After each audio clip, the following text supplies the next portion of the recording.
अस्सलाम वालेकुम। ग्रुप जे सभिनी दोस्तनि खे सलाम। टावरी साहब हिकिड़ो लतीफ़ो सम्झो या हिकिड़ी ॻाल्हि आहे त कंहिं शहर में जेको आहे सो अचानक जेको आहे सो इहो जेको जंहिं कीड़े जो तूं ज़िक्र पियो करीं उनजी दवा जेको आहे सो धड़ाधड़ विकामण लॻी।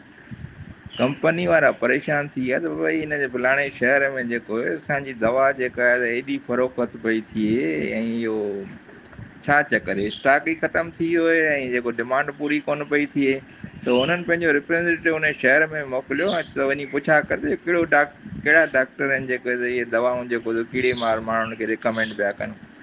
सो उन रिप्रेज़ेंटेटिव वञी जेको आहे सो उन डॉक्टर सां मुलाक़ात कई जेको इहा दवा माण्हुनि खे लिखी ॾींदो।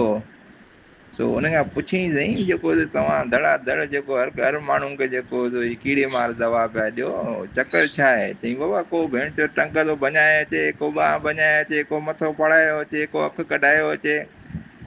तंहिंखां हिस्ट्री थो पुछां उन मां त ज़ाहिर थींदो त को वण सां किरे थो भई वण ते छो चढ़े चए चढ़ी वियुसि।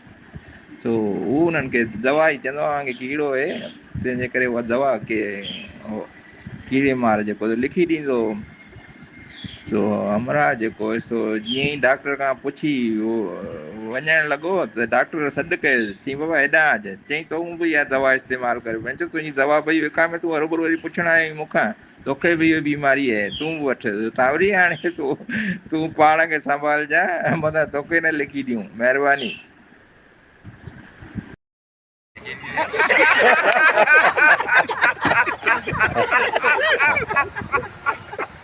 वाह वाह मरी मुर्द माण्हू